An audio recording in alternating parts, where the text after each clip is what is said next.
She had never imagined her life could shrink so quickly. 1 year ago, she had a small rented apartment, a steady job, and plans that felt almost solid. Now, the rooms felt empty, the bills felt loud, and every morning began with the same weight pressing on her chest. She counted money before she even brushed her teeth. She did the math again and again, hoping numbers would magically change. She was not careless. Life had simply turned its back on her all at once. The company she worked for shut down without warning. Her savings went to rent, then food, then medical expenses she could not avoid. Job interviews came and went, each ending with polite smiles and empty promises. Friends helped when they could, but everyone had their limits. She hated asking. She hated feeling like a burden even more. One rainy afternoon, she sat in a small cafe, nursing a cup of tea she barely touched. Her phone lay face down on the table, as if it might judge her. She was deciding whether to sell her last valuable item when a calm, unfamiliar voice spoke behind her. "You look like someone carrying the world alone," the voice said. Not intrusive, just observant. She turned, startled. The man standing there did not look loud or dramatic. He was well-dressed in a simple way, clean and reserved. His expression held no hunger, no pity, just quiet attention. He apologized for disturbing her and nodded toward the empty seat across from her. She hesitated, then agreed, unsure why. They talked at first about nothing. The rain, the cafe, the city, changing too fast. He listened more than he spoke, and when he did speak, his words were careful. Eventually, without pressure, she admitted she was having a hard time. Not details. "Just enough. I may have something you'd want to hear," he said after a while. Not charity. A deal. The word made her stiffen. He noticed and raised his hand slightly, as if to show there was no trap. "It's simple," he added. "Clear rules. Mutual benefit." They exchanged contact information. That alone felt strange. He did not ask personal questions. He did not flirt. He did not push. When he left, she felt both lighter and more uneasy. That night, she barely slept. Her mind played games with her doubts. Who makes deals with strangers? What kind of man approaches someone like that? But another voice whispered louder, what if this was the break she needed? The next day, she met him at a quiet office building she had passed many times, but never noticed. Inside, everything was neat and quiet. No loud staff, no rushed steps, just order. He explained the offer slowly. He needed someone reliable, someone discreet, someone who could commit to an agreement for a set period of time. In return, he would cover her housing, monthly expenses, and offer a payment generous enough to erase her debts. "There are rules," he said calmly. "They protect both of us." The rules were written plainly. No sharing details about the arrangement. No asking about certain parts of his life. No access to specific areas if she stayed in the provided home.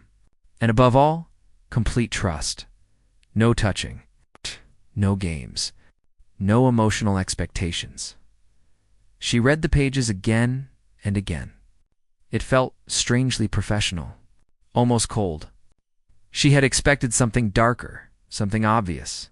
But this was clean, legal to clean. "Why me?" she finally asked. He looked at her for a long second before answering. "Because you'll follow the rules, and because you know what it's like to have nothing." That answer should have scared her. Instead, it felt honest. She asked for time. He agreed immediately. No pressure, no urgency. That unsettled her more than if he had pushed. Over the next 2 days, reality closed in. The late rent notice, the missed calls, the empty refrigerator. She ran through every option again and again, and each path led to the same wall. On the third night, she signed. The house he gave her access to was quiet and modestly elegant. Nothing flashy. The kind of place someone important might choose if they wanted to disappear. She was given a room of her own and clear boundaries.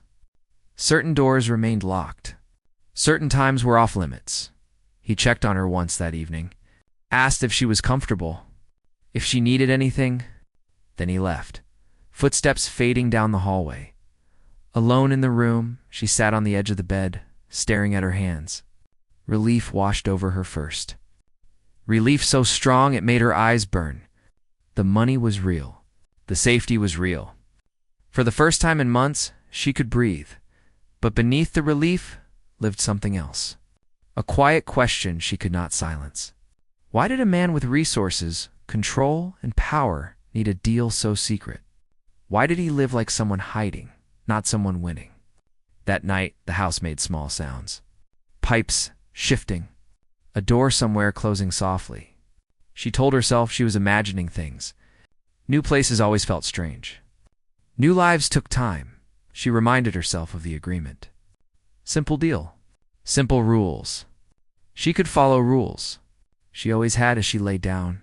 She stared at the ceiling and repeated the same thought until sleep finally came. This is temporary. This is safe. This is just a deal. She did not know yet that deals built on silence never stay simple for long. The first few days felt unreal, like she had stepped into someone else's life by mistake. She woke up without panic for the first time in months. No loud alarm in her head reminding her of unpaid bills. No tight fear in her stomach. The house stayed quiet, almost too quiet, but it was clean and steady. And that steadiness calmed her. She followed the rules exactly. She stayed in the areas she was allowed. She did not wander. She did not ask questions. She kept her side of the agreement the way she always had with discipline. It felt safer that way. Rules gave her structure, and structure gave her peace. He appeared once a day, sometimes in the morning, sometimes late at night. Always calm, always polite. Their conversations stayed short and careful. He asked how she was settling in, if everything she needed had been provided. He never raised his voice, never rushed, never invaded her space. At first, she told herself she was lucky. Many people had it worse. Whatever his reasons were, he had kept his word. The payment arrived on time. Her debts were cleared quietly. The pressure that had crushed her chest for months began to loosen. But comfort has a way of sharpening curiosity. Small things started to stand out. He never stayed long in one place. He moved through the house like someone counting steps, never lingering. His phone was always on silent, yet he checked it often. There were moments when he seemed distracted, his jaw tightening as if listening to something no one else could hear. The locked doors bothered her the most, not because she wanted to open them, but because of how carefully they were avoided. He once reached for a handle by mistake, then pulled his hand back quickly, like he had touched something hot. He noticed her looking and simply said, "That room isn't safe," then changed the subject. At night, the house felt different. She could not explain it. The air changed after midnight, heavier somehow. Once, while getting water, she heard footsteps that were not his and not hers. They stopped the moment she froze. She blamed the old floorboards and tried to laugh it off. Still, her sleep grew lighter. She started waking at small sounds, listening too closely. She reminded herself she was safe. The arrangement was legal. He had done nothing wrong. Fear often filled empty spaces when the past had been hard. One evening, she noticed a faint mark on his wrist when he reached for a glass. It looked like an old scar, carefully hidden by his watch. It was not fresh, but it was deep. When she glanced at it, he noticed and adjusted his sleeve without comment. "Are you all right?" she asked, instantly regretting it. "I'm fine," he said quickly. Too quickly.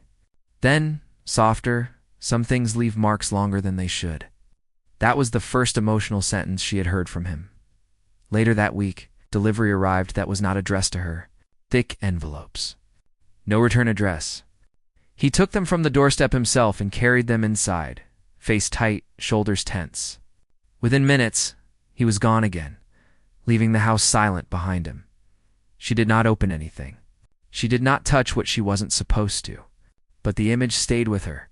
What kind of deal required this level of caution? Her role in the agreement remained small, but specific. She maintained certain routines, kept the house presentable, and was asked to be nearby at certain times, visible from a distance, like proof that someone normal lived there too. When she asked why that mattered, he simply said, "Perception keeps trouble away." That answer followed her for hours. Occasionally, she caught glimpses of something softer in him. Once, she noticed he always left food untouched on his plate if she wasn't eating. Another time, she found a blanket placed quietly outside her door on a cold night. Even though she had never mentioned the room felt chilly, these moments confused her more than his distance. Kindness made questions harder to ignore. The breaking point came on a simple afternoon. The power flickered suddenly, plunging part of the house into darkness. It only lasted seconds, but when the lights returned, she heard a sharp sound she had never heard before. Something breaking. A glass, maybe. Something heavy. She moved before she could stop herself, toward one of the restricted hallways. She froze when she heard his voice. Low, shaken. "Stay where you are," he said, not angry, but urgent. She obeyed instantly. When he appeared moments later, his expression was tightly controlled, but his breathing was uneven. He looked at her like someone who had just almost lost something precious. "I'm sorry," she said. "I didn't mean to, I know." He cut in gently, and this didn't change anything. But it had. That night, sleep would not come. The rules echoed louder than before. Don't ask, don't look, don't cross lines. The deal suddenly felt thin, like paper stretched too far. She sat on her bed and realized something she had been avoiding. This wasn't only about money. Whatever he was hiding wasn't small. And whatever it was, it lived close enough to spill into her life. She had accepted the deal, thinking control meant safety. Like control also meant limits, and limits often hid fear. As the house settled into silence again, a new truth settled with. It was no longer just a guest in someone else's secret. She was standing too close to it, and once you stood close enough to a secret, it always found a way to notice you. She tried to convince herself she was imagining things. People coming from hard times often did that. They saw danger where there was none. They expected loss even when things were good. She reminded herself of this every morning as she stood by the window, watching the quiet street outside. Still, something had changed inside her. She was more alert now. She noticed patterns she once ignored. The house no longer felt like a shelter. It felt like a place holding its breath. He started appearing less often. When he did, he looked tired in a way sleep could not fix. His shirts were always neat, but his eyes carried shadows. Sometimes. He spoke mid-sentence, then stopped, as if remembering rules even he was not allowed to break. One afternoon, she overheard a phone call by accident. She was passing the hallway when his voice reached her through a partially closed door. He sounded firm but strained. "I told you, it's contained," he said quietly. "No, she doesn't know. And she won't because I chose carefully." Silence followed. She moved away before she could hear more, heart pounding so hard it hurt.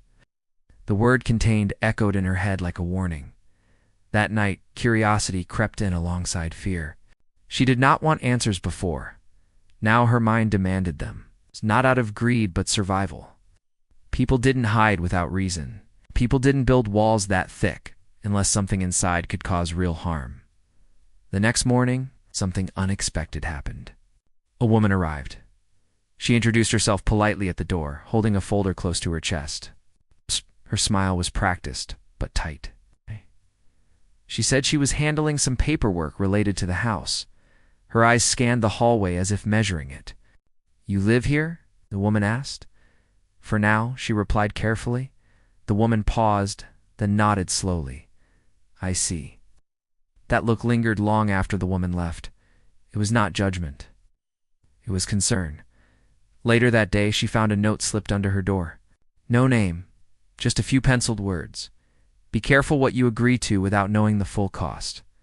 Her hands shook as she read it. She searched the hallway. Nothing. Fear no longer felt distant. It sat with her, heavy and real. That evening she waited. For him in the common room, heart beating fast but steady. When he entered, she did not turn away this time. "I need to ask you something," she said. He froze, just for a second. Then he nodded. "Go ahead." "Is my presence here protecting you?" she asked, "or protecting others from you?" The silence that followed felt endless. He sat down slowly, elbows resting on his knees. For the first time since she met him, his defenses lowered. "I never meant to involve you like this," he said quietly. That wasn't an answer, she replied, voice calm even though her chest burned. He looked at her then, really looked. Not like an employer. Not like someone making a deal. Like a human being cornered by his own truth. "There are things about me that people misinterpret," he said, "and things they would use against me if they knew." "That still doesn't explain the locked rooms," she said. "No," he admitted, "it doesn't." He stood and walked toward one of the restricted spaces. This time, he did not stop himself. He unlocked the door and stepped aside. "You deserve to understand what you stepped into," he said. "But once you see this, there's no pretending anymore." She hesitated only a moment before following. The room inside was not dark or terrifying. It was filled with files, old records, medical reports, photos carefully organized. Everything labeled. Everything controlled. On one wall hung framed documents showing legal battles, accusations, settlements, cleared findings that still carried stains, healing people made enemies. He said softly behind her, "Saving lives doesn't always make you loved." Slowly, the truth unfolded. Years ago, he had been involved in a high-profile case, a situation where he made a call that saved one life, but cost another. The story the public received was incomplete, twisted by media, fueled by anger. Threats followed. False claims. People seeking revenge, justice, or simply someone to blame. "That's why the house," he said. "That's why the silence. That's why I needed someone here who made this place look normal." She turned toward him, "So I'm part of a shield." "Yes," he said honestly, "but never a target." Her heart sank anyway. "You should have told me," she said. "I was afraid you'd leave," he replied. "And I didn't want to ruin your chance at stability." The room felt smaller now. The deal heavier. That night, she sat alone, staring at the wall where the note still echoed in her mind. Be careful what you agree to without knowing the full cost. She realized something important then. The danger wasn't only from outside. Secrets like this changed the people who carried them. And now, by knowing, she was carrying it too. Her safety was still promised. The rules still stood. But nothing felt simple anymore, because knowing the truth did not free her. It bound her tighter than any contract ever could. After that night, the house felt different in a quiet but certain way. Nothing had moved. The rooms were the same. The locks stayed in place, yet everything carried more weight. Like the walls themselves were aware she knew the truth. She did not rush to make a decision. She woke, ate, followed the routines, and did what the agreement asked of her. On the outside, nothing changed. On the inside, she was slowly rearranging herself. Knowing what he was carrying made the rules sharper. They were no longer lines drawn for mystery. They were lines drawn for protection, fear, and survival. His and now. Partly hers. He noticed the shift in her before she spoke. He always did. "You don't look afraid," he said one morning, as they shared a quiet breakfast from opposite ends of the table. "I'm not," she replied honestly, "but I'm not the same either." He nodded once, like someone accepting a consequence he already expected. Days passed, then weeks. The outside world pressed closer. She sensed it in the way he checked the news more often. In the way unfamiliar cars slowed near the house before moving on. In the way delivery packages arrived later than expected. Sometimes damaged at the corners. One afternoon, a letter arrived without postage marks. It was slipped through the door by hand. He found it first. She could tell something was wrong by his stillness. His shoulders tightened. His fingers gripped the paper too hard. "They found this place," he said quietly. Her stomach dropped. "Who? People who don't care about truth," he replied. "Only blame." Fear finally touched her then, real and cold. That night she surprised herself by speaking up. "What do we do?" she asked. He looked at her, hesitation flickering across his face. For so long he had carried everything alone. Letting someone else step in did not come naturally. "We wait," he said. That's usually what I do. She shook her head slowly. Waiting keeps you trapped. His eyes widened slightly. He wasn't used to being challenged. Not here. Not by her. You brought me into this, she continued, her voice steady. I didn't ask to be a shield. But now I am, whether we like it or not, so we should think together. Silence stretched between them. Then he exhaled. You're right, he said. It was a small sentence. But it changed everything. From that moment, the balance shifted.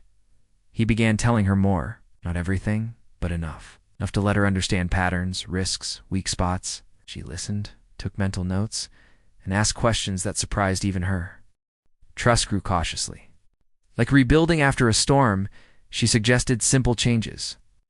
Lights on timers. Different routines. Using ordinary visibility instead of hiding. She understood something he had forgotten over years of isolation. People feared shadows. But they questioned normality. You want this place to look lived in? She said. Not defended. He watched her closely. Then followed her advice. The house softened. Curtains opened during the day. Neighbors were acknowledged. Grocery runs happened at different times. The quiet tension eased, just a little, but pressure has a way of finding cracks. One evening, someone knocked on the door after dark. They weren't expected. She felt it before he did. The air shifted. Her pulse picked up. I'll handle it, he said automatically. No, she replied. Let me... He hesitated, then nodded. She opened the door carefully. A man stood outside, older, with eyes that studied too long. His smile didn't reach them. Evening, he said. I'm looking for the owner. I live here, she replied calmly. Can I help you? The man glanced past her shoulder. Just checking on something. There's nothing to check, she said. Have a good night. She closed the door before he could respond. From behind her, she felt his shock. You didn't flinch, he said. I didn't need to, she replied. He didn't expect resistance. That moment marked a turning point. The secret no longer owned her fear. She had faced it and stayed standing. Later that night, they talked longer than ever before. About loss. About guilt. About how both of them had learned to survive by making themselves smaller. I use control to feel safe, he admitted. But control isolates. Isolation makes people reckless, she said softly. He laughed quietly, surprised. You've thought about this. I've lived it, she replied. Still, choices loomed. Days later, another message arrived. This one clearer. A demand for silence in exchange for peace. This won't stop, she said after reading it. He nodded. I know. She looked at him, heart steady now. Then you need to choose what kind of life you want. Hiding forever or risking clarity? It was no longer advice. It was a challenge. He spent that night alone in the restricted room. She did not follow. She did not need to. Some decisions had to grow in silence. When morning came, he emerged looking tired but resolved. I'll go public, he said. Carefully. With the full story? Relief rushed through her, followed quickly by fear. And me? She asked. He met her eyes. You can walk away. With everything promised. No consequences. She considered it. Freedom had been the dream from the start, but freedom without integrity felt hollow. I'll stay, she said. Until this is settled, they did not shake hands. They did not sign anything new. They simply understood. The deal had changed. It was no longer built on silence and control. It was built on choice. The days that followed moved slowly. Like time itself was being careful. There were calls made behind closed doors, papers reviewed, and plans shaped with patience instead of panic. The house stayed calm, but the calm felt earned now, not forced. She noticed how different everything felt when truth replaced silence. The rooms no longer seemed to watch her. The locks were still there, but they no longer felt like threats. They were simply precautions, like umbrellas waiting by the door. He kept his promise about choice. He reminded her more than once that she could leave at any point. Each time, she thanked him and stayed. Not because of fear, not because of money, but because unfinished stories had a way of clinging to the people who walked away too early. The public step came quietly. No dramatic announcements. Just a long, careful statement supported by records, timelines, and facts. It was released early in the morning, and reactions were slower and emotions less sharp.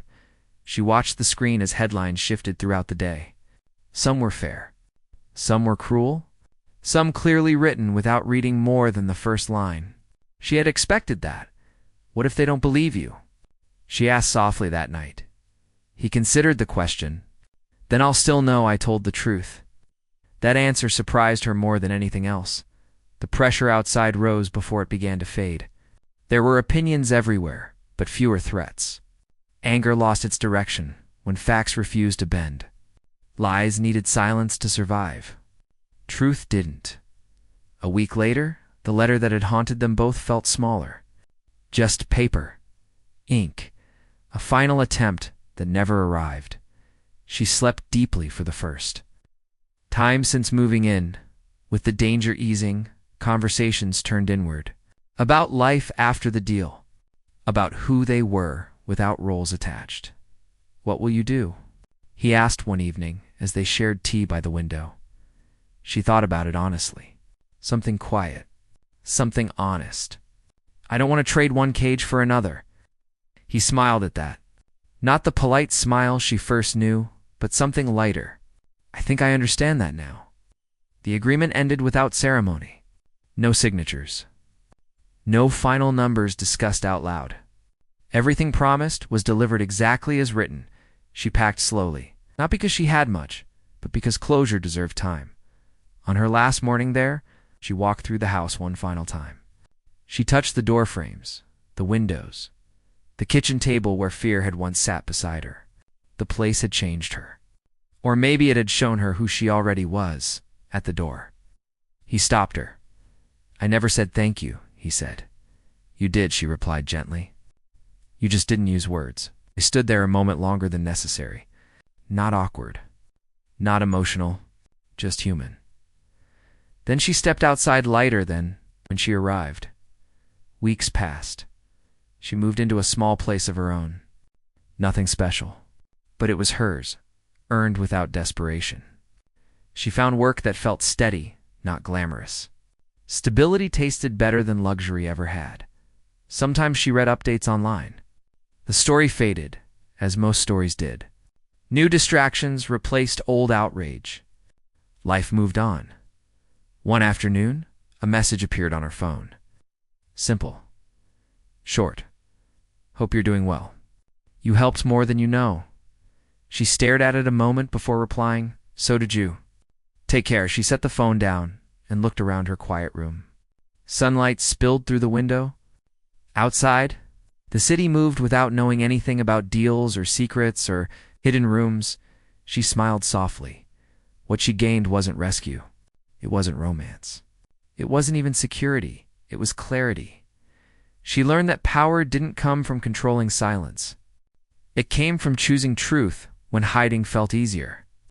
She learned that desperation could make almost any deal feel reasonable, but courage decided what you did after learning the cost. Most of all, she learned to trust herself again, and that was worth more than any simple deal ever promised. Life after the deal did not feel dramatic. It felt quiet in a way that took time to trust. At first, she kept expecting something to go wrong. A sudden call, a mistake uncovered, a past door reopening. When you've lived inside tension for long enough, peace feels unfamiliar, almost suspicious. She learned that calm had its own sound, and it took days before she stopped listening for danger inside it. Her small apartment slowly became a home. She bought things only when she truly needed them. A chair that didn't wobble, plates that matched, a lamp that made evenings feel warm instead of lonely.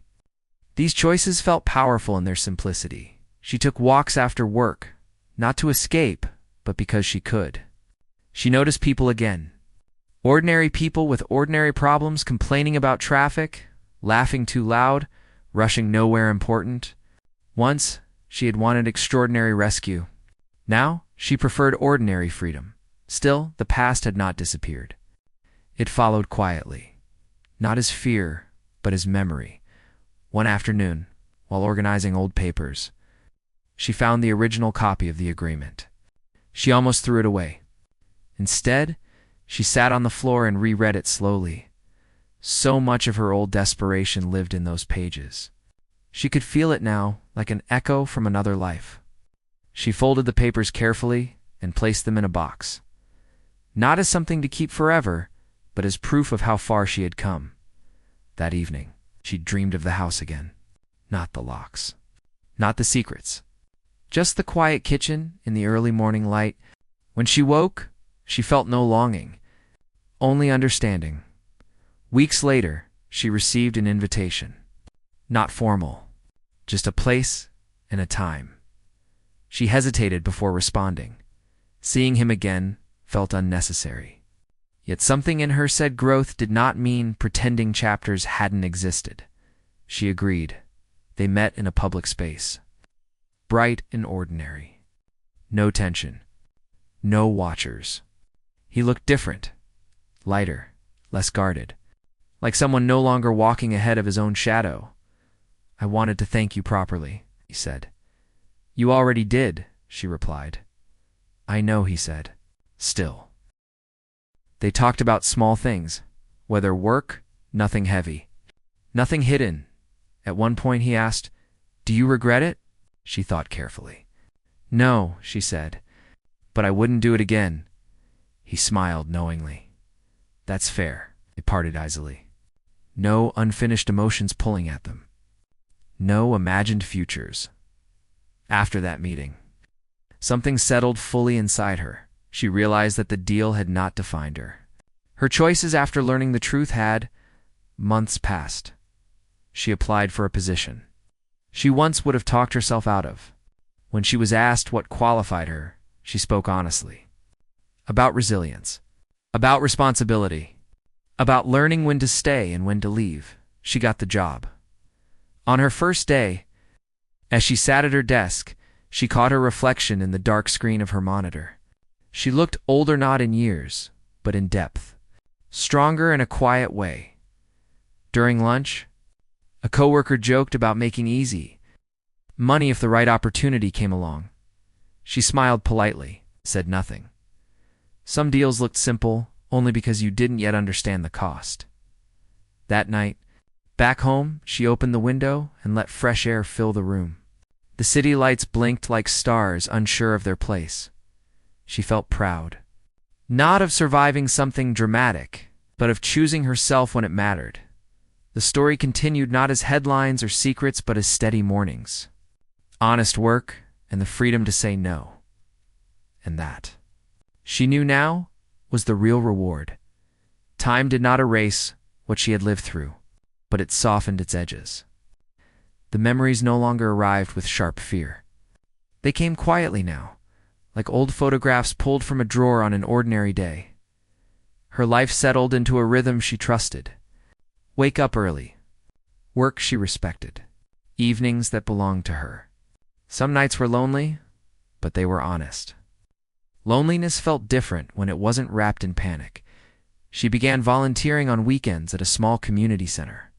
Nothing formal, just helping where she could. Filing papers. Listening when people needed to talk. She noticed something surprising: many stories sounded familiar. Different details, same emotions. People backed into corners by sudden loss, rushed decisions, and promises that felt like lifelines. She never offered advice right away. She knew better now. Instead, she listened. One afternoon, a woman about her age sat across from her, eyes tired and voice low. She spoke about an offer she had received. Something easy. Something that would solve everything fast. "It sounds too good. But I'm running out of time," the woman said. She felt a quiet weight settle in her chest. Not fear, recognition. "What rules come with it?" she asked gently. The woman frowned. "Mostly silence." That word echoed like an old bell. She chose her words carefully. "Sometimes silence costs more than money," she said. The woman nodded slowly. not fully understanding yet, but enough to pause. Later that night, she walked home thinking about how close anyone could be to changing their life without realizing it. She had crossed that line once. The difference now was awareness. Her phone buzzed unexpectedly a few days later. A message from an unfamiliar number. "I hope this isn't strange. Someone suggested I reach out. You helped keep things steady when everything was loud." She stared at the screen. She knew who it was without needing to ask. They exchanged a few messages. Nothing personal, mostly updates. His work had shifted. Teaching now instead of public pressure. Quiet spaces instead of scrutiny. "I'm lighter," he wrote. "Still careful?" "But lighter." She smiled at that. Growth didn't always need applause. As months passed, she noticed how her instincts had changed. She no longer ignored the feeling that warned her to slow down. She no longer blamed herself for being cautious. Wisdom and fear were different things. She finally knew how to tell them apart. One evening while cleaning, she uncovered an old notebook filled with thoughts from the hardest days. Pages of worry. Lists of debts. Questions she had no answers to back then. On the last page, there was one sentence she barely remembered writing. "Do what keeps you whole." She sat on the floor for a long time after reading it. That sentence had guided her more than she realized. Later, she went for a walk. The sky was clear, the air cool. She watched lights turn on in windows one by one. Each one held a story. Some hidden, some open. All fragile in their own way. She thought about how easily people mistook rescue for safety.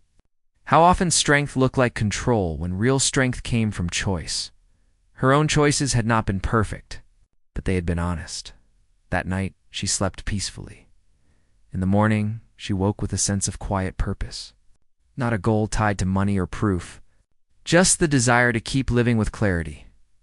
She understood something deeply now. The deal had been a turning point. Not because of what it gave her, but because of what it asked of her, and what she refused to give. Her future no longer scared her. She stepped into the day without armor, without hiding, and without regret. And that, she knew, meant the story had truly come to an end, right where her life began again. Life did not suddenly become perfect. It became honest. And honesty, she learned, was easier to carry than fear.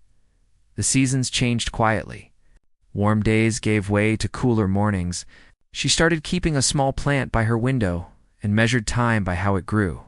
Some weeks it shot up fast. Other times it seemed stuck, doing nothing at all. Still, it stayed alive. That felt like enough. Her work became steadier. People began to trust her judgment. Not because she spoke the loudest, but because she listened carefully and answered without rushing. She noticed how often people revealed the truth of their situation without meaning to. Simply by how urgently they wanted a shortcut. She understood that feeling now. One afternoon, she was asked to help train someone new. The person was young, eager, full of plans built on speed. During a break, they joked about finding a fast way to get ahead. "Easy wins don't stay easy," she said gently. Surprising herself, the words felt natural, like they had been waiting to be spoken. She did not tell stories from her past. She didn't need to. The lesson lived in her tone. Outside of work, she kept her life simple. She cooked more, walked more, learned which silences fed her and which ones drained her. She stopped confusing comfort with safety. Comfort was soft. Safety was solid. Sometimes, late at night, she thought about how close everything had come to going differently. One choice, one signature, one ignored feeling. The thought didn't scare her anymore. It humbled her. She realized how many people stood on that same edge every day. That understanding changed her. Patience with the world. She stayed in light contact with him, though months passed between messages. No explanations. No updates that felt heavy. Just brief check-ins that said, "Without words, we survived." Once he wrote, "I finally sleep through the night." She smiled when she read it. Sleep had become a measure of peace for her, too. The city around her kept moving. New shops opened. Old places closed.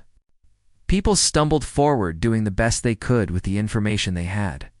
She no longer judged quickly. Everyone was making deals of some kind. Often without realizing it, she learned to forgive herself for the version of her that had been desperate. That version had not been weak. It had been cornered. On a quiet Sunday, she sat down and wrote a single page. Not a diary, not a confession, just truths she wished she had understood. Earlier, silence is expensive. Urgency can lie. If something requires you to disappear, it will eventually ask for more. When she finished, she folded the paper and placed it inside a book she loved. Maybe she would reread it someday. Maybe she wouldn't. Writing it was enough. Later that evening, as the sun dipped low, she stood by the same window where her plant leaned toward the light. She thought about how growth rarely came from dramatic moments. It came from consistency, from staying present, from choosing not to abandon yourself. She felt grateful. Not for the struggle itself, but for what it taught her to protect. Her phone buzzed once more with an incoming message. A short note from the community center. Thank you for being here. People trust you. She closed her eyes for a moment. Trust. That had been the quiet reward all along. Not money. Not rescue. Not even freedom. Trust in her own voice. As night settled in, she turned off the light and let the room rest. Tomorrow would come with its own small worries and small joys. She would meet them as herself, without bargaining pieces of her life away. The deal that once changed everything had finally lost its power. What remained was choice, and she chose. Every day to stay whole.